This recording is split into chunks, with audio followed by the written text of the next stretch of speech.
INSS, e o Fábio Luiz Lula da Silva, né, filho mais velho do Lula, ele já voltou para Madrid, né, onde ele está morando desde o meio do ano passado. Ele foi, inexplicavelmente, se mudou para Madrid, assim, do nada. O pai volta a ser presidente da República, ele só se deu bem, né? O Ronaldinho dos negócios não era nada nas categorias de base, até o pai virar presidente do clube, aí ele vira o Ronaldinho dos negócios. Mas aí o pai é presidente da República, ele vai morar na Espanha. Já essa viagem em si só, ela já é algo muito estranho, né?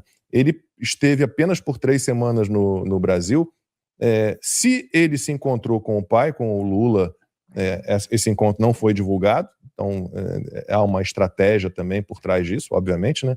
Evitar que o Lula fosse visto com o filho, que é sim investigado como possível sócio oculto do careca do INSS, Antônio Carlos Camilo Antunes, né, que está preso desde setembro.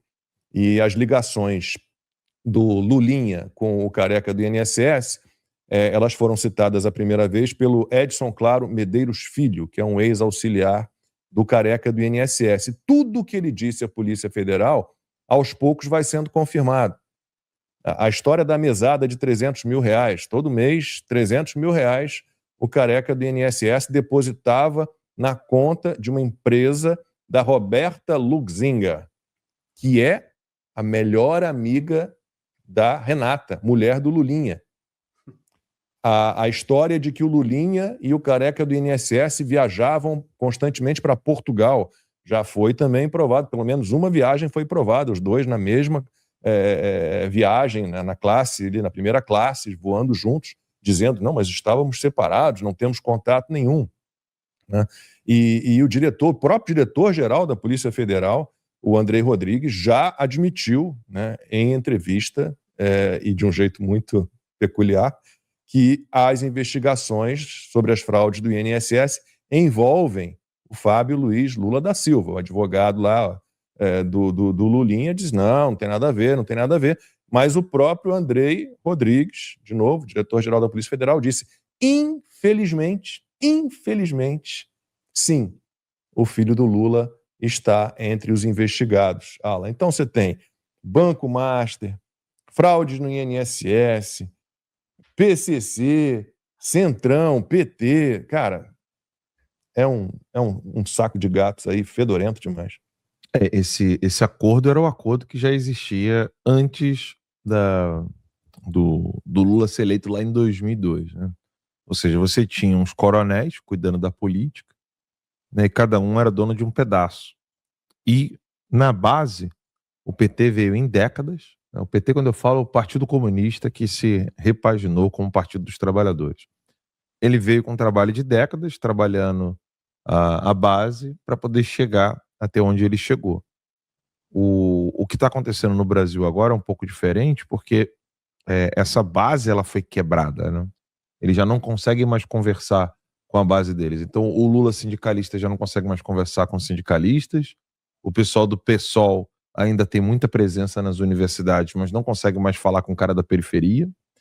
E a prova é esse Lulinha aí, né, esse filho de um burocrata que agora é milionário, o pai que a vida inteira foi, bem dizer, burocrata, né, sindicalista e depois burocrata, e tá todo mundo milionário.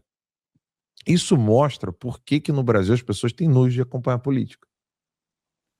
Mas em todo lugar é assim. Olha, eu vou dizer uma coisa para vocês. Sempre há um degradê, sabe? Sempre há um degradê das coisas. Se alguém falar assim, não, minha casa também é bagunçada, beleza, casa bagunçada, mas não tem merda na parede. Você tá entendendo? Desculpa, Silvio, mas é que esses exemplos funcionam, que é uma beleza. Se você tem 2 casas bagunçadas, mas uma tá com cocô na parede, desculpa, vocês estão almoçando em casa, mas é que me vê essa imagem, eu já visitei casa assim. Eu cuidei de moradores de rua durante 6 anos, eu fui em periferias brabas, sabe? De você ver casa abandonada com troço, excremento lá na parede. O Brasil está nessa situação. E aí que vem a grande irresponsabilidade dos jornalistas de não noticiarem isso como deveria. Os poucos minutos que o Silvio deu aqui de números e dados e informações dariam um outro livro, tá, Silvio? Se você quiser escrever outro livro só sobre isso, também dá. porque o povo não está informado disso. É incrível. Por que o Lulinha pode fazer o que quiser e ele é o... Como é que é o Ronaldinho do... Ronaldinho dos negócios. Eu vou te falar. Ronaldinho dos negócios. Ô Silvio, eu vou confessar, a vontade de soltar um PQP quando eu escuto um troço desse, rapaz. Não tá no gibi, entendeu? Porque o povão... Tá em Madrid, né? Parece que ele tá em Madrid, né? Tá em Madrid, voltou já. Voltou. Foi pra lá no meio do ano passado. Sabe Deus por quê? Tem muito pickpocket em Madrid, sabia? A especialidade dele é outra. Ele faz outro pickpocket. O negócio dele é trambiques e tramóias ilimitados, sabe? É outro tipo. Agora, nível acima. a pergunta que não quer calar, né? Eu solto pra vocês aqui, solto pro Silvio, já nem mais questão de jornalismo, não. Sabe aquele bate-papo de fim de churrasco? O que aconteceria com o Brasil se o povo ficasse informado sobre isso de fato? Eu não acho que o Brasil continuaria do mesmo jeito, sabia? É verdade, é verdade. O Lulinha, naquela época, Alan, da Game Corp, tinha uma outra empresa que era a BR4, né? O nome era mais ou menos esse, BR4. E aí, elas... vai entrar a figura do Fernando Bittar também, mas vamos ficar só na figura do Jonas Leite Suassuna, que era o sócio, que é o cara do sítio de Atibaia. Ele era dono de parte do sítio de Atibaia do Lula. O Lulinha, naquela operação, ele leva a empresa, os negócios dele, 83 milhões de reais. O Lulinha. O Lulinha, que era nada. Ele era filho do Lula. O Jonas Suassuna, vou devolver para você, mas o Jonas Suassuna não era só o dono do sítio de Atibaia oficialmente, não, que a gente sabe que era do Lula. Outra questão que a gente já tratou dela aqui no Conversa Timeline, há pouco tempo saiu uma série de mensagens aí apresentadas pela Polícia Federal, dizendo que o careca do INSS, ele orientava um funcionário a fazer uma entrega de um medicamento, a gente não sabe o que era realmente, para Renata, mulher do Lulinha, no apartamento em que o casal morava. O Lulinha e a Renata em Moema, na zona sul de São Paulo, um prédio, né, de área nobre, um apartamento bom. O Lulinha e a Renata, mulher dele, moravam, antes de ir para a Espanha, neste apartamento. Pertence a quem este apartamento? Jonas Suassuna. É inacreditável, cara. Salvo engano, é no bairro de Moema, não é? Na zona sul. Moema, é Moema. No bairro de Moema, esse apartamento. Que é um apartamento que o Lulinha mora lá, e aí é do Jonas. Enfim, é igual a história do sítio, né? O sítio, no final, a gente sabe quem é o dono, mas nunca o dono é assumidamente o dono. Agora, veio a negativa, né? Que por meio do advogado, quem tem defendido o Lulinha, vejam vocês, é o diretor, hoje talvez a figura de pro aí desse Prerrogativas, do grupo Prerro, grupo de advogados progressistas lulistas, criado justamente para tentar fazer um contencioso, uma atuação pesada em tribunais, em cortes superiores, na época em que o Lula estava preso, para tirar o Lula da cadeia, né, da cela gourmet de Curitiba. À época, o próprio Flávio Dino era um mentor desse Prerrogativas. Acho que o nome dele é Marco Aurélio Carvalho, se eu não me engano, é Carvalho o sobrenome. Ele defendendo o Lulinha, diz que o Lulinha não tem conhecimento da encomenda, que não tinha essa entrega, enfim, todo mundo nega tudo. E aí, qual foi a imagem que o SBT reproduziu recentemente deste advogado do Lulinha conversando ao pé do ouvido? Vocês falaram sobre isso, Lacombe. Conversando ao pé do ouvido com o senhor Andrei Rodrigues, que é o diretor-chefe da Polícia Federal. Então, percebe como a teia, como as coisas se comunicam no Brasil de uma forma, e aí volto no seu ponto, né? Que o Alan fala, se o brasileiro soubesse, se o brasileiro tiver... Eu volto nesse ponto, porque o brasileiro parece que ou ele não consegue fazer essa sinapse, ou a sinapse não chega, e aí a falha é do comunicador, seja...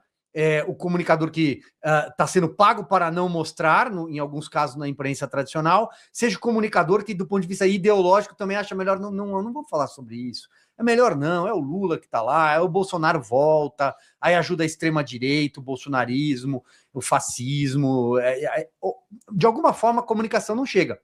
E o outro ponto que eu acho também é que o brasileiro, infelizmente, depois do que fizeram com a Lava Jato, eu acho que o brasileiro perdeu a capacidade de indignação com o mal feito. A indignação com a corrupção, que é o maior cupim que pode corroer uma república, e a corrupção mata, e a corrupção, sim, foi combatida de frente nas ruas pelo brasileiro quando tinha manifestação na Avenida Paulista, no domingo, Paulista tomada em defesa, por exemplo, da Lava Jato. em defesa, era uma época de governo Bolsonaro, começo de governo Bolsonaro, também, né, pós-impeachment e começo de governo Bolsonaro, mas o brasileiro tinha a capacidade de se indignar com o mal feito. Agora estão roubando aposentados, e o brasileiro, mas sempre foi assim, né? Vai ser assim, o PT e o sistema. Essa é a hora que eu acho que a chavinha precisa virar, e se não virar agora, neste ano par, agora, aí não vai virar mais mesmo, aí esquece. Agora eu fico pensando, Silvio, se fosse um filho do Bolsonaro numa situação dessa. Já tinha passaporte bloqueado, né? Já estaria aí, não teria como sair do país. Mas como é o Lulinha, não tem problema. E são crimes reais, né? Quando tem crime real, quando tem roubo real, quando o roubo é grande, eu acho que esse é o problema do Brasil, né? O problema do Brasil é quando você tem alguém que não rouba, aí essa pessoa tá mal, né? Agora, se ela roubar bastante, principalmente se for um valor muito alto, aí pode ficar tranquilo. Você vai poder viajar, você não vai ficar na cadeia, que é o caso, né, do Vorcaro, tá solto, né? Ele não Tá solto. Então, Ficou pouquinho tempo preso. pois é, então Muito o problema do Brasil é esse. O problema do Brasil parece que é a honestidade. A honestidade, você recebe a paga da tortura, né, da morte e da prisão. Enquanto isso, você tem os maiores ladrões do país que andam livremente, podem viajar, sair do Brasil livremente, não vão para a cadeia, não sofrem nada. É triste ver, né? É triste ver a inversão total que o Brasil chegou e como é importante que isso seja comunicado para as pessoas. Você tem que fazer essas perguntas. O mesmo cara que ficou falando do Eduardo Bolsonaro, do Jair Bolsonaro, do Flávio Bolsonaro, pergunta do Lulinha para ele. Pergunta por que não foi rápido, né, o STF em suspender o passaporte do Lulinha, né?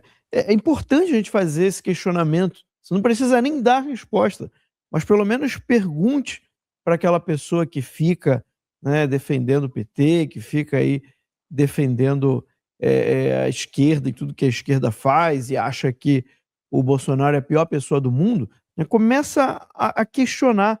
Mas por que a justiça age de uma maneira com certas pessoas e age de outro modo completamente diferente com outras pessoas, né? E isso é fácil da gente explicar. Isso é fácil de você explicar para as pessoas que você conhece, para as pessoas que você tem contato. A gente tem que começar a questionar, tem que começar a provocar esse pensamento para as pessoas entenderem o seguinte: olha, a situação do Brasil, ela é muito, muito difícil.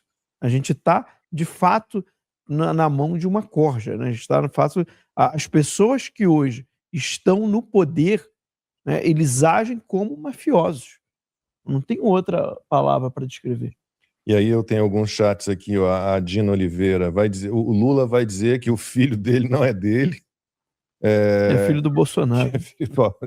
Se for ainda. Cássia Padrão, mas o Lula não sabe de nada, como sempre. É aquela velha música do Kid Abelha, a própria Paula Toller num show disse, eu vou cantar agora, a época do Mensalão. Vou cantar agora a Melô do Lula. Nada sei nessa vida, sigo sem saber. E a Val RJ22 está aqui, mandou a seguinte mensagem: Lulinha foi ver o pai na Marambaia, na Restinga de Marambaia, onde o Lula passou uma semana com a Janja. Val, eu procurei por tudo aqui, registro de encontro do Lula com o Lulinha, não encontrei, não sei de onde você tirou essa informação, não sei se você tem alguma fonte ali militar, interna, de alguém que tenha visto o Lulinha na Restinga da Marambaia, Alan, mas numa boa, Lulinha e Janja no mesmo ambiente? Lulinha? Como é que o Lulinha chama? Não é você que diz. Então, isso que eu ia é falar o Lulinha agora. que diz. Então, Como é que ele chama a Janja? Pode falar a palavra. Eu ia perguntar agora, não era ele que chamou ela de puta? Chamou ela De puta. Que chamou de De puta. Amor. Amor. Então agora tá gostando.